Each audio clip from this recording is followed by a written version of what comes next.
Jai Bhim. I'm Siddhesh Gautam. I'm an illustrator, designer, educator, treasure hunter, dreamer, and an Ambedkarite. I'm currently working as an independent designer based out of Delhi, and I am a self proclaimed participant of Dalit Bahujan Adivasi movement. My work is based on in depth research on subjects that I work on, and I aim to create more than superficially beautiful objects. My work is to question your pre assumptions and expand your mind. I've worked with various publications, design studios, NGOs, and have been giving lectures, workshops, talks, and other formal and informal discussions in various design and educational institutions from across the globe. I worked as a commercial designer for 2 years after my education. Post that, I completely immersed myself into social design and DBA movement.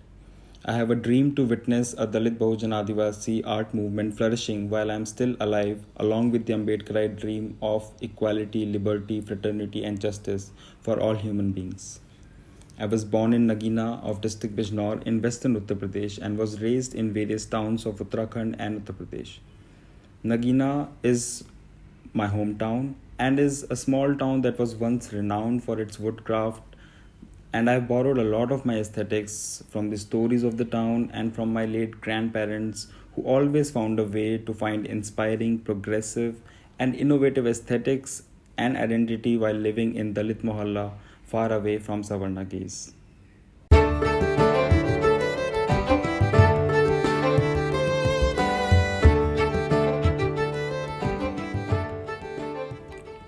Like most of the occupations, visual art and design also suffered economically in this lockdown. But due to the harsh times, I always had some kind of work on my hand, mostly pro bono, and it kept me busy for most of the time. I somehow don't think about the economic side much as I've been working on some very sensitive topics and issues of migrant workers and healthcare workers. And compared to them, I didn't really suffer much. I was already working on a broken laptop for almost 2 years, so I didn't feel as if anything has changed drastically. When my laptop was on its last breath, I started a Buy Me a Coffee campaign to support my work. And I'm really, really thankful to those who contributed, and I was able to buy myself a new laptop to continue working on. But then again I went to zero, and after that purchase, and I'm back on the track of this lifelong struggle to establish myself as a stable earning independent designer and put in my best effort in DBA art movement as well. So I really, really want to see this movement in my lifetime, and I think losing on economic side is okay. It's worth it.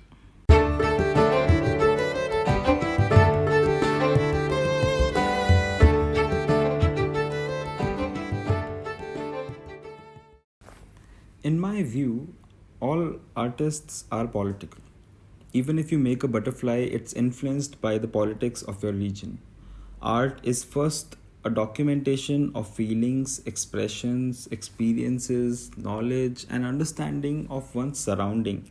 And your surroundings cannot be devoid of the social, cultural, economical, and political attributes. It's just that some creative work is much more direct and openly challenges the institutions or school of thoughts or establishments. I believe art can bring up a lot of political and social reforms if taken seriously, since artists don't only practice arts but also social sciences, humanities, management, and so on and so forth. Artists and their work can also be molded for various other purposes than mere appreciation and fame. And creative people themselves should see themselves as more than just artists. The creative juices must not be wasted on hollow events and shows and meetups, and should be more directed towards making the society more inclusive by making more inclusive and empathetic policies and laws with the help of these creative communities.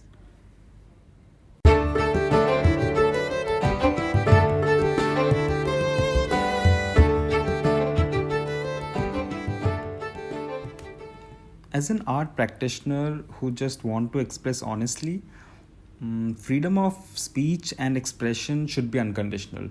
Else, it will not be my honest expression, or I'll not be able to produce honest piece of work. But as a trained designer who was taught that this world is full of imperfections and the role of designer is to reduce these imperfections, and in order to do so, one must accept some boundaries and take it as a challenge for myself to work in those boundaries to rectify what seems imperfect. I guess I'm sailing between these two boats, and I'm not sure which one is right, and I'm definitely doubtful about sailing in between. So I guess with time I'll understand it better.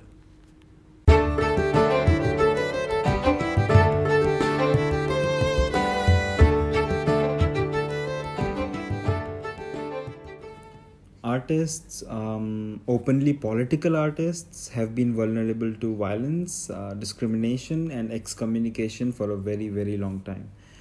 They are also on the verge of self damage in extreme conditions. They are a bunch of sensitive people who are mostly misunderstood as courageous ones. They are just more sensitive about some issues they care about, but people just expect them as if they were some foot soldiers in the middle of a war, which they're not, and they're not trained for that. I'd rather call it a passion for a cause rather than courage or anything else. This makes them even more vulnerable, as most of the time we do not, or they do not know how to react on something that is against their cause or interest of work. And I'm speaking for myself as well. And we are not living in a monarchy, autocracy, or dictatorship anymore. In the 21st century, in 2021, it only seems legit and logical that the democratic states would not spit violence on their artists. But that's not the case, is it? There are artists and poets behind the bar in UAPA. The BK16 case makes it very, very clear how the state is clearly hammering the artists and free thinkers under fake charges. And practicing art seems to be emerging as one of the riskiest professions that are underpaid, undervalued, undermined, and suppressed.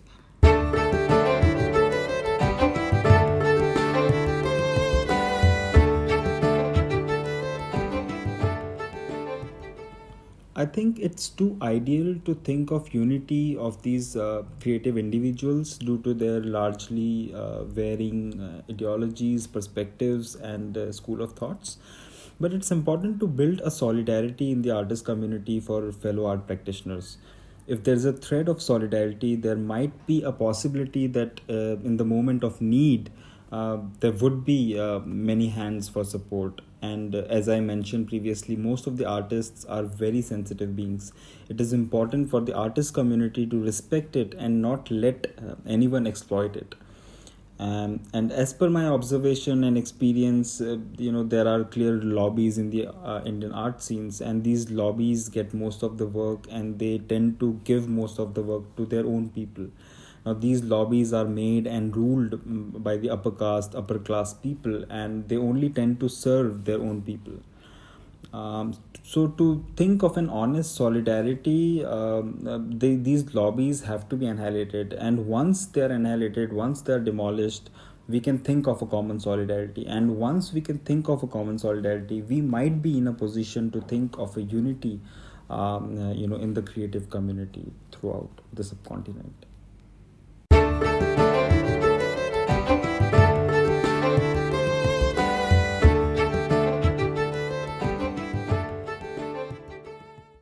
Now, I've been scribbling, drawing, making craft, observing, and expressing since my childhood, since my early childhood, actually.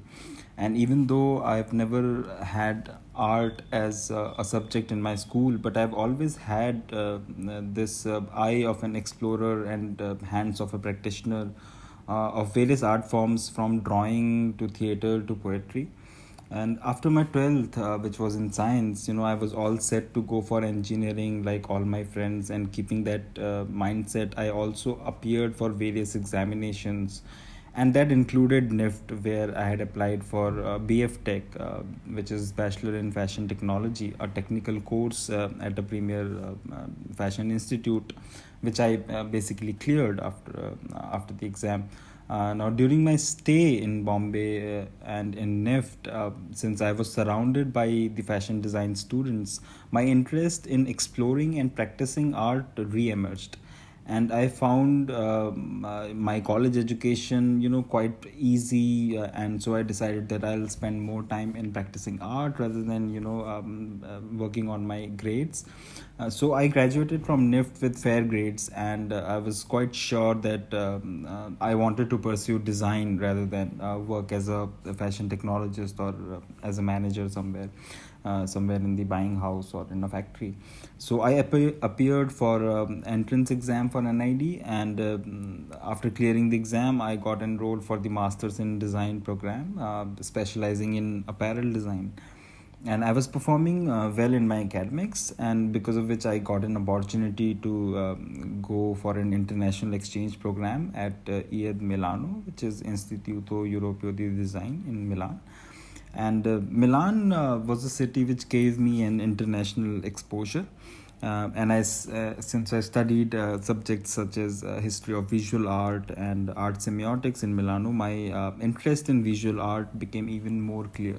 So, after my return, I decided to amalgamate my learnings at NID and EAD and come up with a social design project with a lot of visual design inferences as my graduation project or thesis. So I graduated from NID with that graduation project, and after that, my even though my college was over, but the social design got stuck in my head.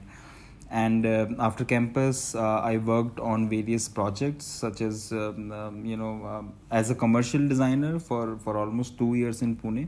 And since Pune was also the city of Phule couple and Fatima Sheikh and Ambedkarite movement, so I started to indulge myself in various talks and events around the Dalit Bahujan Adivasi movement.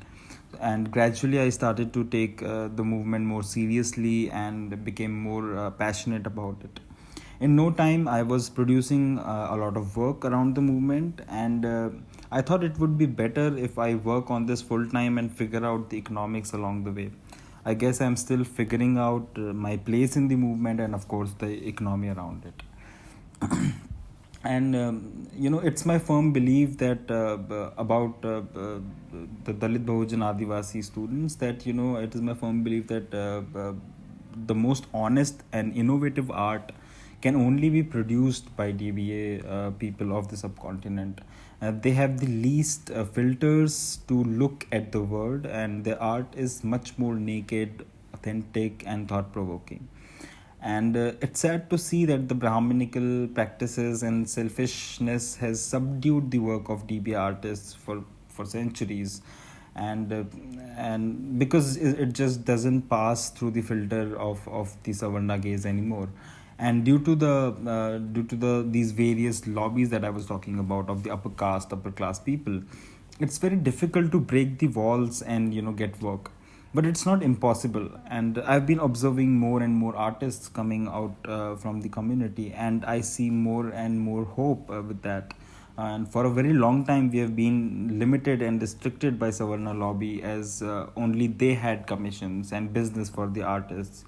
But the times are changing now. Now the community itself have started producing business for the artists and designers. I believe that we are living in an age from where the DBA artists and designers would start asserting and have actually started asserting their aesthetics, values, expressions, and art in the mainstream. And it won't be long when we, the real mainstreams, will be acknowledged and appreciated as the social and cultural mainstream as well.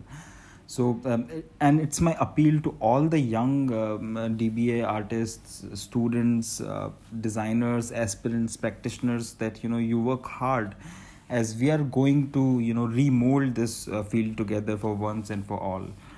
And about social media, like, social media has democratized the art even more, and the digital art is just a new technological advancement, as once printing was and once photography was.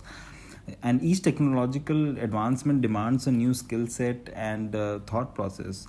I believe only those who are eager to run fancy art galleries for few elites believe that art on social media is not art. But now a kid from a Dalit mohalla of a small town is creating and curating, their own work. And how would the upper caste, upper class digest this fact that there are others who can also create and curate side by side? So I guess that is the point where some people think that social media art or digital art is not art, but it's the technological advancement and it is the future.